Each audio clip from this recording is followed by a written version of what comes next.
नमस्कार श्रोते हो, दृष्टिक्षेप या आपल्या मुलाखतीच्या कार्यक्रमात मी हेमांगी कुलकर्णी सर्व श्रोत्यांचं स्वागत करते. गेल्या 1 वर्षापासून आपण सर्वच लोक कोरोना महामारीचा सामना करत आहोत.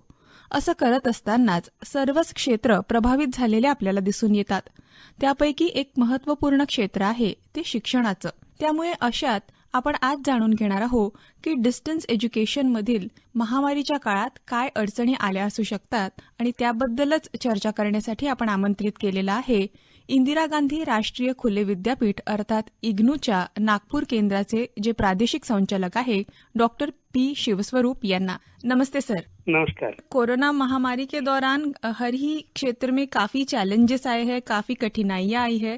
तो ऐसे में हम लोग आपसे स्पेशली यही जानना चाहेंगे कि डिस्टेंस एजुकेशन पर इसका कैसा प्रभाव पड़ा है, कैसा रहा है डिस्टेंस एजुकेशन का स्वरूप इस दौरान. सबसे पहले सभी आकाशवाणी श्रोताओं को नमस्कार. ये आपने अच्छे प्रश्न पूछा है.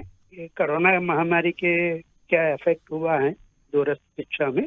मैं आपको ये बताना चाहता हूँ, ये कोरोना महामारी की वजह से पूरा दुनिया में लगभग 150 करोड़ छात्र और छात्रा अपनी स्कूल या कॉलेज से दूर रहना पड़ा है जी. तो एक तरफ से हर कॉलेज और स्कूल दूरस्थ शिक्षा को अपनाना पड़ा है जी. तो ये कोरोना महामारी के टाइम में हर एजुकेशन इंस्टीट्यूशन वो डिमार्केशन चले गए हैं. कौन सा रेगुलर कॉलेज है, रेगुलर स्कूल है, कौन सा डिस्टेंस एजुकेशन है.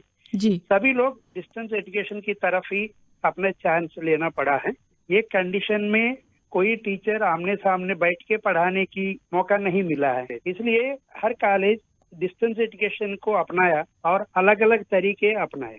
जो आपने पूछा है डिस्टेंस एजुकेशन में क्या फर्क पड़ा है, मैं तो ये बोलता हूँ ये तो एक पॉजिटिव इफेक्ट है, क्योंकि हर एक को डिस्टेंस एजुकेशन की तरफ देखना पड़ा है और उसी को कैसे बेहतरीन ढंग से यूज कर सकते हैं यही हुआ है. जी, मतलब एक जो पॉजिटिव प्रभाव पड़ना चाहिए था वो हुआ है. रादर लोग ज्यादा डिस्टेंस एजुकेशन की ओर बढ़े हैं, डाइवर्ट हुए हैं.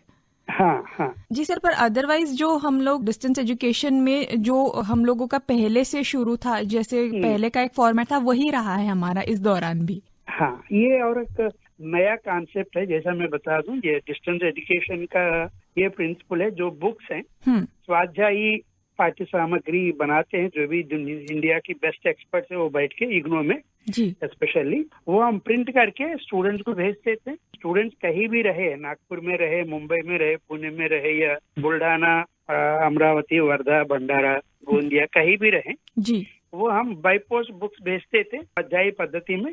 वो घर में बैठ के पढ़ाई करते. जी सर. और अभी ये कोरोना महामारी के टाइम में आप जानते हैं कि पोस्ट भी बंद हो गया है. अभी चालू हो रहे तो सभी फीस वापस नॉर्मलसी में आ रहे जी. बट पोस्टल सिस्टम भी बंद हो गया है. तो उस समय हमने क्या किया, ये लोगों को पोस्ट भी नहीं मिल रहे, इसलिए हमने स्टडी मटेरियल को ऑनलाइन भी अवेलेबल कर दिया है.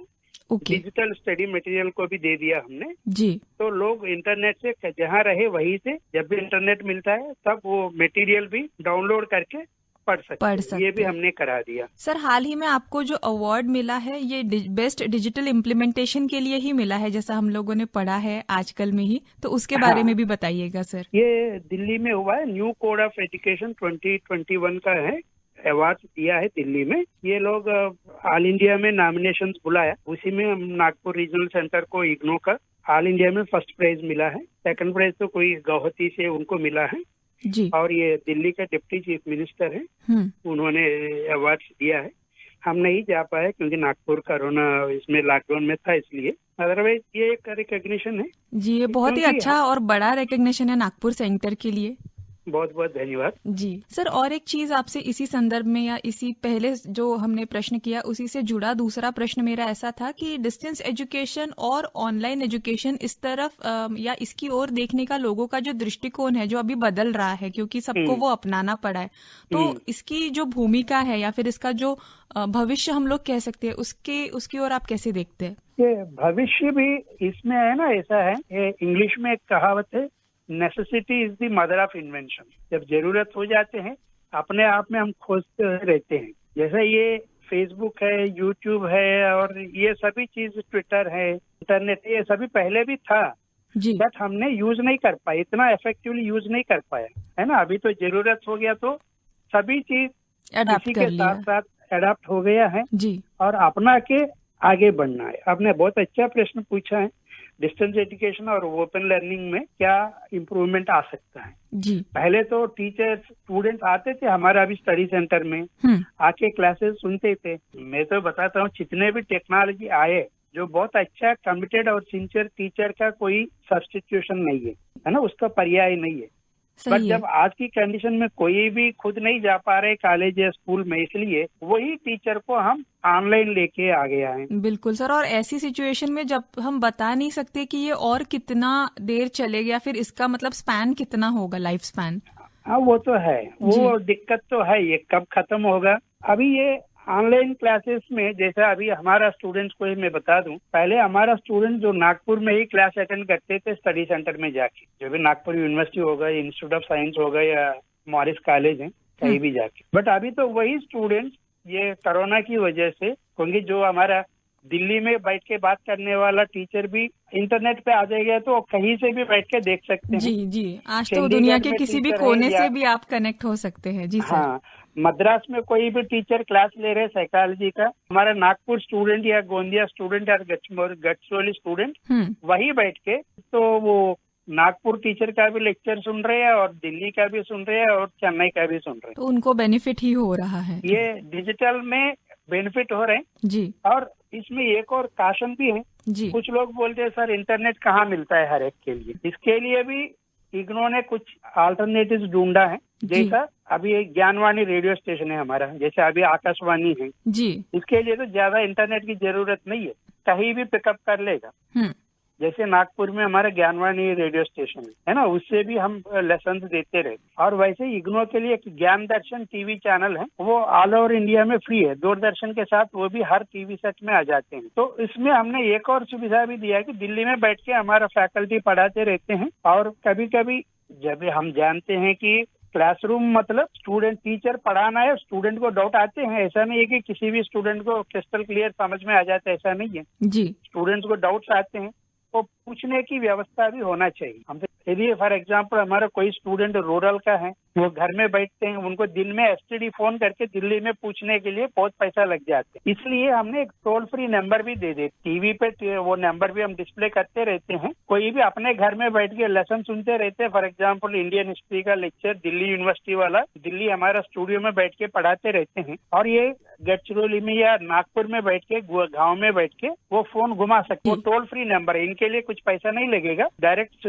स्टूडियो में जाएगा, वहीं से टीचर आंसर दे देगा। सर तो फिर ये डेडिकेटेड ऐसा लाइन है जो उस सब्जेक्ट के टीचर्स को कनेक्टेड है ऐसा? हाँ, ये ज्ञान दर्शन है, डेडिकेटेड है, इग्नो का चैनल है। और कोई भी कहीं भी बैठ के उसमें शेड्यूल मिलता है, वो हम डिस्प्ले भी करते रहते हैं, इग्नो वेबसाइट में भी हम देते हैं। और वो भी देख के वो अपने आप में डिजिटल स्टडी मटेरियल भी फ्री है इग्नो वेबसाइट में, ऑडियो वीडियो सभी फ्री है इग्नो में। नहीं सर, ये बहुत ही अच्छी सुविधा है, मतलब अगर फोन करके डाउट पूछ सकते हैं तो ये बहुत ही बेनिफिशियल हो जाएगा स्टूडेंट्स के लिए। सर इसका रिस्पांस कैसा आ रहा है? मतलब रिस्पांस तो अच्छा ही है, जैसे मैं बता दूं आपको, अभी स्टूडेंट्स भी बहुत इंटरेस्टेड हैं। ओके। जैसे मैं बता दूं, अभी हमने ये नागपुर में भी पहले हमने यूट्यूब और फेसबुक को कभी यूज नहीं किया है, तो जरूरत नहीं पड़ा है। स्टूडेंट्स आते रहते थे रीजनल सेंटर में, स्टडी सेंटर में हम भी जाते रहते थे। पूरा रीजन ये नागपुर क्षेत्र के अंदर 14 जिला का है, 11 विदर्भ का और 3 मराठवाड़ा, नांदेड़, हिंगोली, परभनी का। जी। हम भी जाते रहते थे, मेरा कॉलेज भी जाते रहते थे, क्योंकि आने जाने में कोई दिक्कत नहीं। अभी तो ये प्रॉब्लम आ गया, इसलिए हमने सोचा है कि how to connect with our students, इसलिए हमने यूट्यूब और फेसबुक को भी एक्टिवेट कर दिया, ट्विटर को एक्टिवेट किया है। और हम भी हर संडे को फेसबुक में जाते हैं, लाइव सेशन में बातचीत करते रहते हैं। आपको एक और इंटरेस्टिंग चीज बताता हूँ, हमने जब ये सभी चालू करने से पहले हमारे स्टूडेंट से पूछा है कौन सा आपको ज्यादा एक्सेसिबल है, ज्यादा यूज करते हैं आप। बहुत लोगों ने यही बोला सर फेसबुक और यूट्यूब अच्छा रहते हैं हमका हमारे लिए जी। इसलिए हम ये दोनों को ज्यादा यूज कर रहे हैं स्टूडेंट्स तक पहुंचने के लिए और क्लासेस लेने के लिए। सर कोई ऐसा स्पेशल कोई एरिया है जैसा गढ़चिरौली जो थोड़ा सा नक्सल अफेक्टेड या फिर थोड़ा सा रिमोट इंटीरियर में ज्यादा उधर कुछ है अगर स्टूडेंट, तो उनको कुछ सुविधा असुविधा होती है? हाँ, यही मैं अभी बताने वाला हूँ जी। ये कभी कभी है ना, जैसे मैंने कहा था necessity is the mother of invention. जो हमने रिसेंटली हमारा इंटरनेशनल वुमेन्स डे हुआ 8 मार्च, है ना, हमने ऐसा किया कि हमारा वुमेन स्टूडेंट्स को बुलाया इसमें, ओके 15-20 लोगों को। उनसे पूछा है कि how IGNOU has empowered you, IGNOU ये इसमें हमने 2-3 गडचिरोली, कुरखेड़ा और कोच्चि का स्टूडेंट्स को भी बुलाया। हमने तो ट्राई किया है, उनसे पूछा है कि आप जूम के ऊपर आ सकते हैं। वो बोल रहे सर आप बोलिए, हम लिख लेंगे, हम कर देंगे। अच्छा। I am very happy. मैंने बोला आपको तकलीफ होगा? नहीं है सर, हम कोशिश कर लेंगे, हमारे गांव में है, उनसे हम बुला लेंगे और हम अटेंड हो जाएंगे। जी, मतलब वो जिज्ञासा और जो पढ़ने की इच्छा है वो बहुत स्ट्रांग है। They are ready to learn the technology. वो तो है, वो सीख लिया है जी। अगले दिन वो जूम में आया, वो बोला इग्नो का एजुकेशन कैसा उनको फायदा हुआ। हमारे एक्सपीरियंस में हमने यही देखा है, तो लोगों में तो इंटरेस्ट तो बहुत है। जी जी सर, नागपुर सेंटर जो अपना है उसने महामारी के दौरान कुछ अलग से ऐसे कोई पहल, कोई इनिशिएटिव, कोई ऐसा उपक्रम, जैसा आपने ये टोल फ्री नंबर का बताया, इसके अलावा अगर कुछ हम लोगों ने स्टूडेंट्स तक और प्रभावी तरीके से पहुंचने के लिए कुछ किया है तो उस बारे में बताइएगा। हाँ, हम नागपुर में ही नहीं है, हमने पूरा महाराष्ट्र में 3 रीजनल सेंटर्स है हमारा, नागपुर, पुणे और मुंबई। पूर्वी महाराष्ट्र के लिए नागपुर है, मध्य महाराष्ट्र के लिए पुणे है जी, कोंकण वगैरह, पश्चिम महाराष्ट्र के लिए मुंबई में 3 रीजनल सेंटर है। हम तीनों मिलके कंबाइंड क्लासेस रखा है यूट्यूब के ऊपर और फेसबुक के ऊपर स्टूडेंट्स के लिए, क्योंकि स्टूडेंट तो कहीं से भी अटेंड कर सकते। ये पहले चांस है, हमने किया है। और दूसरा है, जैसे मैंने कहा, हमने एक व्हाट्सएप ग्रुप्स भी बनाया स्टूडेंट्स के लिए अलग अलग सब्जेक्ट्स में, वो उसी में इंटरेक्ट होते रहते हैं।